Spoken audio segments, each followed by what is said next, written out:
Why is Earth spinning faster? On the 5th of August 2025, Earth spun slightly faster than usual, making the day 1.51 milliseconds shorter than the standard 24 hours. While the difference is too small to notice, scientists say it is part of a puzzling trend that has been happening since 2020.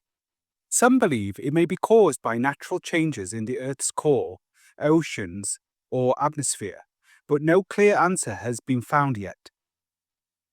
These small shifts could have bigger effects over time.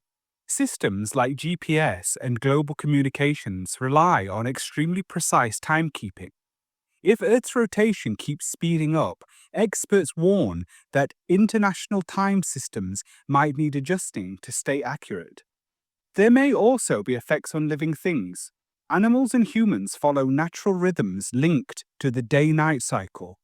Some scientists are asking whether shorter days could influence sleep, behavior, or health. The answers are still unclear, but the research continues.